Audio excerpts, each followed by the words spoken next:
Bonjour, bienvenue dans la série sur le temps.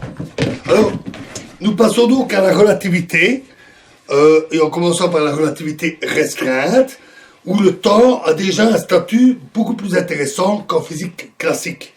Attention, ici, le but n'est pas d'expliquer entièrement la relativité, ou de démontrer la relativité, que ce soit au niveau théorique ou expérimental.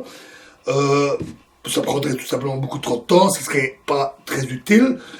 Pour ça, je vous renvoie à la série sur la relativité si ça vous intéresse. Donc ici, on va juste voir ce qui est nécessaire pour les bases et pour l'aspect du temps. Donc, plantons le décor. On considère deux observateurs. Alors, on dessine ça comme ceci. X', X, je vais expliquer, bien sûr, Y, Y', O prime pour l'observateur A, l'observateur B, avec HA, HB, K, K'. Alors, pour déterminer les endroits où se produisent les différents événements qui peuvent arriver, on utilise des systèmes de référence. Donc, on utilise des axes pour dire cette direction-là à une certaine distance, cette direction-là à une certaine distance, ce qui permet de repérer un point quelconque dans l'espace. Alors normalement on a trois axes, puisqu'on est à trois dimensions. Il y a un axe Z dans ce sens-là que je ne dessine pas ici. Ici je dessine les axes X et Y, deux directions. C'est quelque chose de naturel, parce qu'on se repère par rapport à soi-même. On dit, voilà, tel arbre est à 10 km de ma maison. Alors qu'un individu qui sera en voiture, à un moment donné, va dire je suis à telle vitesse par rapport au premier qui est dans sa maison, et l'arbre est à 5 km de moi, dans cette direction. Donc, c'est quelque chose d'assez naturel. Et donc, on a deux observateurs A et B, chacun a son système de repérage. A a le système X, Y avec l'origine, le point central qui est O, et A se situe au niveau du point O. De même, B se situe au niveau de O', et a les axes X', Y'. Typiquement, on appelle ça le système K, et celui-là le système K', des systèmes de repérage.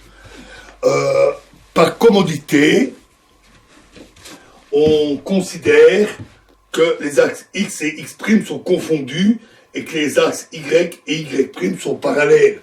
On peut choisir d'autres dispositions, bien entendu. Et l'observateur B se déplace à la vitesse V, grand V, par rapport à l'observateur A. Par exemple, il est en voiture. Et ça veut dire que O' s'éloigne de O à la vitesse V, de même K' s'éloigne de K, ou B s'éloigne de A, bien entendu. L'horloge, chacun dispose d'une horloge. Donc A dispose d'une horloge HA et B dispose d'une horloge HB. Horloge qu'on suppose précise, bien réglée, etc. Alors, il faut encore synchroniser les horloges, puisque les horloges permettent de mesurer le temps. A va donc avoir un temps T indiqué par son horloge, et B va avoir un temps T' indiqué par son horloge. Et puisque B se déplace, au moment où O coïncide avec O', donc quand A et B sont ensemble, on en profite pour synchroniser HA et HB de manière à avoir T égale T' égale 0. Ce sont les conventions habituelles que l'on utilise, mais comme je vous dis, il y a d'autres possibilités. Alors, une des règles de base de la relativité, c'est que on a fait une découverte courant du 19e siècle avec une série d'expériences fondatrices, et cela a été vérifié et encore plus vérifié au 20e siècle. On a découvert que la lumière dans le vide avait une certaine vitesse C, toujours la même. La vitesse C est d'environ 300 000 km par seconde. Pas tout à fait, 299 000 et une fafiote. Donc, environ 300 000 km par seconde. Et on a découvert que cette vitesse était constante, donc la lumière se déplace dans le vide à vitesse constante, que cette vitesse est indépendante de l'émetteur. Donc, si j'ai une lampe de poche et que j'émets de la lumière, peu importe ma vitesse pour mouvement, la lumière émise va à 300 000 km par seconde. C'est différent d'un boulet de canon. Par exemple, si je lance un boulet de canon à une certaine vitesse, si moi-même je suis en mouvement sur un chariot et que je lance le boulet, celui-ci va profiter de ma vitesse et avoir une vitesse plus grande. La lumière, non. Indépendante de l'émetteur, toujours 300 000 km par seconde. Et elle est également indépendante de la vitesse du récepteur. Donc peu importe celui qui mesure, qui voit la vitesse de la lumière, elle est toujours à 300 000 km par seconde. On dit que la vitesse C est constante, bien sûr, mais aussi qu'elle est invariante. C'est-à-dire qu'elle ne dépend pas du référentiel K ou K' qui est utilisé, elle est indépendante de l'observateur A ou B. Donc tous les cas, A et B, mesurent pour le même rayon lumineux, ils mesurent la vitesse C. Le résultat a été si bien confirmé, dans toutes sortes de circonstances, avec une très grande précision, qu'on a même décidé de choisir ça comme étalon pour le mètre. Le mètre, maintenant, est défini comme la distance que parcourt la lumière pendant une certaine durée bien précise.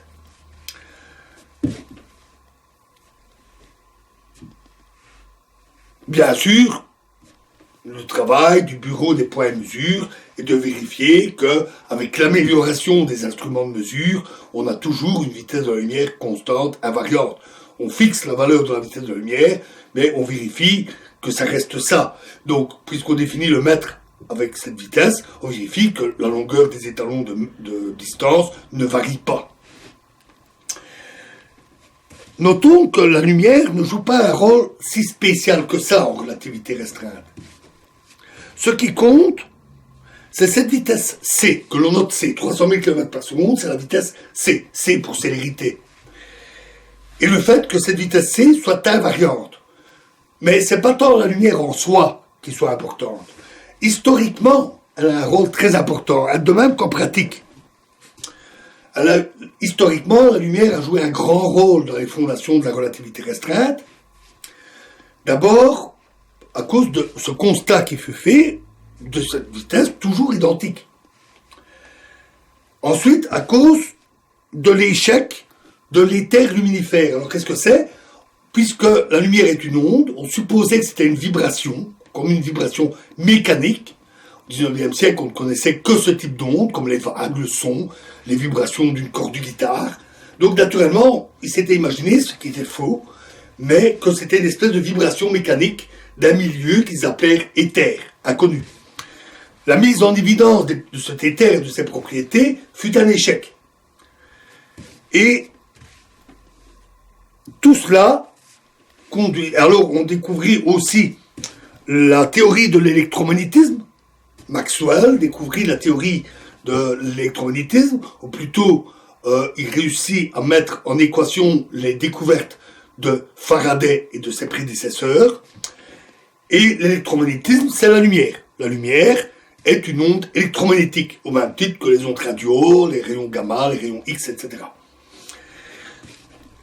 Et tout ça conduisit Einstein à découvrir la relativité restreinte. Donc, évidemment, la lumière a joué un rôle important.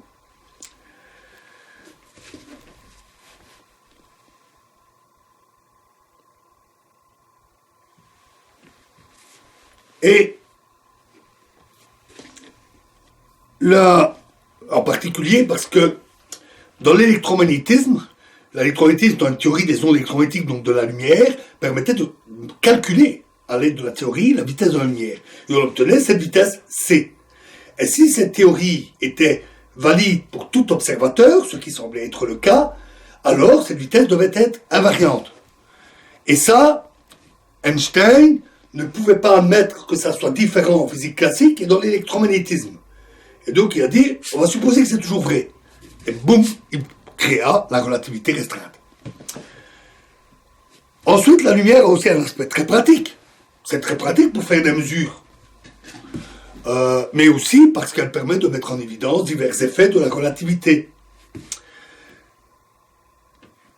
Ensuite, la lumière, lorsqu'elle traverse un milieu transparent, comme l'eau, le verre et même l'air d'ailleurs, a une vitesse qui est inférieure à la vitesse de la lumière. Dans l'eau, sa vitesse est environ de 200 000 km par seconde. Et dans ce cas-là, sa vitesse n'est plus invariante. C'est la vitesse c qui continue à être invariante, pas la vitesse de la lumière. Et dans un milieu tel que l'eau, des particules peuvent aller plus vite que la lumière, mais toujours moins vite que c. Par exemple, dans les centrales nucléaires, avec un modérateur sous forme d'eau lourde, la piscine dans laquelle est placé le cœur du réacteur nucléaire est bombardée par des électrons dits relativistes extrêmement rapides, émis par le cœur nucléaire. Ces électrons vont dans l'eau et ils vont plus vite que la lumière, ce qui leur fait émettre un rayonnement dit de freinage, ou appelé aussi effet Cherenkov, qui les freine jusqu'à atteindre la vitesse de la lumière, 200 000 km par seconde, et ça donne une lumière bleutée très caractéristique des piscines nucléaires. Donc tout ça veut dire que la lumière n'a rien de si exceptionnel que ça, à part qu'elle a le bon goût, dans le vide, d'aller à la vitesse c, ce qui peut être très pratique pour étudier la relativité. Alors, cette invariance, pourquoi est-elle si exceptionnelle? Mais considérons quelqu'un qui est assis dans un train. Disons qu'il avance à 10 km/h. Un chiffre, il pourrait avancer plus vite, peu importe. Il avance à 10 km/h, le train. Il est immobile dans le train. Il lance une balle devant lui. Il la lance, disons, à 5 km/h. La balle roule tout doucement devant lui. Maintenant, celui qui est sur le quai, il voit le train passer. Il voit l'homme avancer, lancer la balle. Mais évidemment, si elle va à 5 km/h par rapport au voyageur, par rapport au quai, elle va aller à 10 plus 5. En une heure, disons, si on attendait une heure, elle parcourrait 5 km par rapport au voyageur, mais 15 km par rapport à celui qui est sur le quai, puisque le voyageur lui-même, il a déjà parcouru 10 km en une heure. Donc 10 plus 5, 15 km/h. Or, pour la lumière, c'est faux. On lance un rayon lumineux devant soi dans le train, il va à 300 000 km par seconde. En fait, environ 1 milliard de km/h. Et par rapport au quai, si on observe le rayon lumineux, c'est pas 1 milliard plus 10. Là, ça ne s'additionne pas. C'est toujours 1 milliard. Donc ça, c'est quelque chose qui est en contradiction avec la physique classique et avec le raisonnement classique. Ça veut dire aussi que on va devoir remettre en cause, quelque part, l'espace et le temps, puisque notre raisonnement, c'est, attendons une heure pour le voyageur ou pour celui qui est sur le quai, additionnons les distances, dans le train, c'est 5 km, au quai, c'est 10 km plus 5, donc, en fait, les vitesses, c'est un rapport entre une distance parcourue en un certain temps. Si, pour la lumière, cette simple addition ne marche plus, c'est que quelque chose change au niveau de l'espace et du temps. Notons aussi que l'expérience, ainsi que la théorie de la relativité restreinte, montrent que c, la vitesse de la lumière dans le vide, est une limite. Une limite pour tout objet, toute particule. Rien ne peut aller plus vite que c. Ni la matière, ni un flux d'énergie, ni même d'ailleurs un transfert d'informations. La théorie montre que si quelque chose allait plus vite, on pourrait avoir des contradictions. Et la physique, la nature n'aime pas des contradictions. S'il y a deux possibilités différentes, elles ne peuvent pas contradictoires, elles ne peuvent pas être toutes les deux vraies.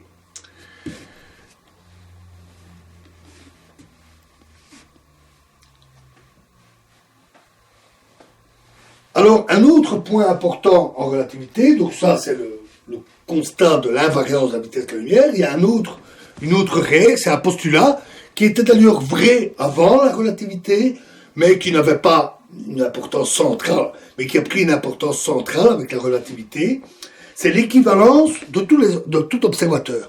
On considère tous les observateurs, A, B, peut-être d'autres, qui ont une vitesse, du moins une vitesse constante. Alors ça, pourquoi une vitesse constante? Parce que sinon la théorie devient beaucoup plus compliquée. C'est en ce sens qu'on parle de relativité restreinte. Parce qu'on se restreint aux observateurs qui se déplacent avec une vitesse constante. S'il y a des accélérations, ça devient beaucoup plus compliqué. Donc, pour tout observateur à vitesse constante, tout observateur est équivalent. On a un observateur A, on a un observateur B. Il n'y a aucune raison de privilégier l'un ou l'autre. Le monde, il est ce qu'il est. Peu importe celui qui l'observe. Chacun, de son point de vue, va voir les choses sous un angle différent ou une vitesse différente. Mais tous ces points de vue se valent pour décrire le même monde. Et donc, on doit considérer tous ces observateurs comme aussi valables les uns que les autres. On ne doit pas en privilégier un dans la formulation de la théorie. C'est ce qu'on appelle le principe de relativité. Alors, comme je l'ai dit, il était déjà valable avant. Pour la physique classique, il a pris le nom un peu tardif de principe de relativité galiléen. Avec la relativité, c'est devenu le principe le principe de relativité restreint. Alors, voilà, donc nous avons déjà planté le décor, et il y a un détail important, un détail majeur. Comment synchroniser les horloges d'observateurs différents? Ici, pour notre observateur A et B, on a dit, mais faisons simple, hein. Quand les deux horloges O et O' se rencontrent, on les synchronise avec T égale T' égale 0. Donc là, au moins, on a une solution qui ne privilégie pas A ou B. C'est quand ils se rencontrent, on met le même sur les deux. Mais il y a aussi d'autres endroits, d'autres points, d'autres événements, une pomme qui tombe de l'arbre dont j'ai parlé tout à l'heure, une explosion, un truc ou l'autre. À quel moment se produisent ces différents événements? Il faut pouvoir le mesurer. Alors, une idée, c'est de dire, bon, on va placer des horloges un peu partout, y compris là où on veut faire des mesures. Là, près de l'arbre, on va mettre une horloge. Comme ça, si la pomme tombe, on saura à quel moment. Mais dans ce cas-là, il faut synchroniser les horloges, toutes ces horloges. On peut aussi ne pas mettre d'horloge et utiliser directement la méthode qui sert à synchroniser pour mesurer le temps. En pratique, c'est ce qu'on fait. On ne s'amuse pas à mettre des centaines d'horloges partout. Mais c'est équivalent à dire, mettons des horloges partout et synchronisons-les. Alors pourquoi est-ce que c'est important? Mais parce qu'ici, on est en relativité et on parle de vitesse parfois très élevée. À faible vitesse, on retombe sur la physique classique. Mais à grande vitesse, il faut tenir compte de la relativité. Il faut tenir compte du fait que la vitesse C est invariante, en contradiction avec la physique classique. Et pour des vitesses grandes, proches de la vitesse C, on l'a dit, on va avoir une remise en cause du temps et de l'espace. Et donc, synchroniser les horloges n'est pas nécessairement trivial. Et en plus, à des vitesses pareilles, le moins petit écart peut être important. Donc il faut trouver une procédure pour synchroniser ces horloges. Et il faut le faire en respectant l'équivalence de tout observateur, ne pas en privilégier un. Donc ce principe de relativité. Et la procédure pour synchroniser ces horloges, c'est ce que nous verrons dans la prochaine vidéo. Je vous remercie.